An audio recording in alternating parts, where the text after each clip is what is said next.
So hello guys, welcome to learning hotspot. आज हम बात करेंगे बड़े ही इंटरेस्टिंग टॉपिक के बारे में और बहुत छोटा सा टॉपिक है गाइस। और ये आपका बेसिक्स क्लियर करेगा। तो इसका नाम है anti microbials. So let's start this video. So first अगर हम देखें एंटी माइक्रोबियल्स, बहुत सारी टर्म्स है इसको डिस्क्राइब करने के लिए। तो एक एक करके सबको हम डिस्क्राइब करते हैं। फर्स्ट है एंटीसेप्टिक। एंटीसेप्टिक क्या होता है? ये भी एक एंटी माइक्रोबियल ही है बेसिकली। ये इसके अलग अलग कह सकते हो आप टाइप्स है। ठीक है, अलग अलग फॉर्म है एंटी माइक्रोबियल्स, क्योंकि एंटी माइक्रोबियल्स तो ये सारे हैं, पर अलग अलग यूज के कारण इनको अलग अलग कैटेगराइज कर दिया अलग अलग क्लासेस में। तो फर्स्ट जो हम पढ़ते हैं वो antiseptic. Any agent that either kill और inhibit the growth of microorganisms like bacteria fungi. वो एजेंट जो किल करता है फिर इनहिबिट करता है ग्रोथ ऑफ माइक्रो ऑर्गेनिजम्स की, जैसे बैक्टीरिया और fungi. Second one is germicide, agent that kill micro organisms. The third one is disinfectant, same as germicide but its usage differ in that it is applied to inanimate object। मतलब inanimate object मतलब non living object. ठीक है। उसके बाद जो last है वो है स्टरलाइजेशन। ये है it refer to use of disinfectant और आइदर प्रोसीजर टू रेंडर। तो ये स्टरलाइजेशन, अब हम चारों को देखते हैं कि एक्चुअली में ये है क्या। So guys, first antiseptic. Antiseptic creams आती है मार्केट में बहुत सारी। तो बेसिकली हम क्या करते हैं, एंटीसेप्टिक्स हम बॉडी पे अप्लाई करते हैं। ठीक है। कोई कट लग गया हमारी बॉडी पे तो हम एंटीसेप्टिक क्रीम से लगाते हैं, जैसे बीटाडिन वगैरह। दूसरा है जर्मिसाइड। जर्मिसाइड हम क्या करते हैं, जो माइक्रो ऑर्गेनिज्म किल करे बॉडी के अंदर हम लेते हैं इसको। बहुत सारे हम दवाइयाँ लेते हैं, तो जो हमारी स्टमक की जो सारे वो होते हैं बैक्टीरिया होते हैं हार्मफुल, उनको किल कर देता है। तो ये हम बॉडी के अंदर लेते हैं। और डिसइंफेक्टेंट नॉन लिविंग ऑब्जेक्ट्स पे हम यूज करते हैं। तो जैसे आपने देखा होगा डिटोल। डिटोल दोनों है, एंटीसेप्टिक भी है डिसइंफेक्टेंट भी है। अब आप थोड़े कंफ्यूज होंगे कैसे, क्योंकि अगर हम किसी कट पे यूज कर रहे हैं तो वो एंटीसेप्टिक है। पर अगर हम उसमें यूज कर रहे हैं, अपने साफ सफाई में यूज कर रहे हैं उसको, या नहाते टाइम हम एक दो ढक्कन डाल देते हैं बाल्टी में, तो वो है डिसइंफेक्टेंट। मतलब अगर हम घर के कामों के लिए यूज कर रहे हैं, हाउस होल्ड पर्पसेस के लिए यूज कर रहे हैं, तो वो है डिसइंफेक्टेंट।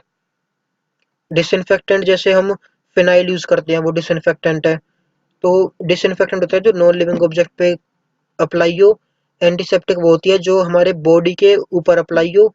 और जर्मिसाइड होते हैं जो हमारी बॉडी के अंदर हम उसको इनटेक करें। उसके बाद होता है चौथी है, वो है स्टरलाइजेशन।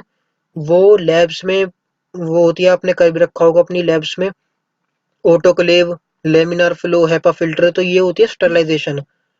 तो मतलब उसको एयर को प्योरीफाई करना या फिर उसको एरिया को स्टरलाइज करना, मतलब free from all viable micro organisms. तो वो होता है स्टरलाइजेशन, उस एरिया को एसेप्टिक एरिया बनाना। ठीक है। मतलब कोई बैक्टीरिया ना हो उस एरिया में, स्टरलाइज्ड बनाना, उस प्रोसेस को कहते हैं हम स्टरलाइजेशन। तो ये थी ये चारों डेफिनेशन। उसके बाद अगर हम बात करें इसके आगे मैकेनिज्म ऑफ एक्शन की, तो तीन तरह से एक्शन करता है। फर्स्ट है ऑक्सीडेशन, दूसरा है हेलोजिनेशन, और तीसरा है प्रोटीन प्रेसिपिटेशन। ये पहले वाला ऑक्सीडेशन तो वो है compounds capable of functioning as antimicrobial agent through oxidative mechanism are generally non metals and certain type of anion. Example है H2O2, metal peroxide, halogens. The effective oxidation action involves the oxidation of reducing group present the most protein, example free sulfonyl groups, SS linkage। तो इसमें क्या होता है, oxidation होती है, ठीक है, रेड्यूसिंग ग्रुप्स की, जो प्रोटीन्स में प्रेजेंट होता है। जैसे एग्जांपल है इसका SS linkage in free sulphydryl groups में। दूसरा हेलोजिनेशन है। हेलोजिनेशन मतलब होता है कि हेलोजन का ऐड होना। In this reaction occurring with antiseptic, तो मेनली एंटीसेप्टिक इसमें वर्क करती है of the hypohalite type, in particular hypochloride OCL, hypochloride OCL. ठीक है। उसके बाद है these can chlorinate primary and secondary amides, so these halogenated the peptide linkage between amino acid groups comprising the protein molecule। तो ये क्या कह रहा है, ये जो प्राइमरी और सेकेंडरी अमाइड्स होते हैं हेलोजिनेट कर देता है द पेप्टाइड लिंकेज। जो पेप्टाइड लिंकेज होती है उसको हेलोजिनेट कर देता है, मतलब उसमें हेलोजन ऐड कर देता है। ठीक है, जो प्रोटीन मोलिक्यूल के अंदर प्रेजेंट है। Third one is protein denaturation. ये करता है mechanism involve the interaction of protein with metallic ion. तो प्रोटीन इंटरेक्ट करता है मेटेलिक आयन के साथ, हैविंग लार्ज चार्ज रेशियो और स्ट्रॉन्ग इलेक्ट्रोस्टैटिक फील्ड। ठीक है, this property is exhibited by transition metal cation along with group I B and group two B, example Cu2 और zinc 2। The nature of interaction is complexation reaction where protein molecule act as ligand. जो protein molecule है वो ligand की तरह काम करते हैं, और जो साइड में जो पॉजिटिव चार्ज है वो मेटल आयन की तरह काम करते हैं। So this complexation result in radical change in properties of protein. तो हम तीनों को देखते हैं ऑक्सीडेशन क्या करता है। जैसे जो रेड्यूसिंग ग्रुप्स है उसमें ऑक्सीडेशन कर देता है, जैसे कि है free sulphydryl group S S linkage. दूसरा है हेलोजिनेशन। हेलोजिनेशन में क्या करता है, जो हमारी पेप्टाइड लिंकेज होती है उनके बीच में हेलोजिनेशन कर देता है, जो प्राइमरी और सेकेंडरी अमाइड्स में जो पेप्टाइड लिंकेज होती है, ठीक है, उनके बीच में हेलोजिनेशन करता है। तीसरा प्रोटीन डीनेचुरेशन। इसमें क्या करता है, मेटल, ये जो मेटल आयंस है इंटरेक्ट करता है प्रोटीन की तरह, और प्रोटीन मोलिक्यूल एक्ट करता है लीगेंड की तरह।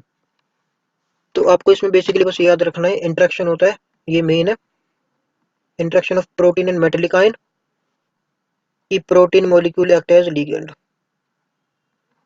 सो यही था दोस्तों आज इस वीडियो में। I hope you like it, and if you like this video press the like button and show your love. If you are not a member of our family, so please join us by subscribing our channel.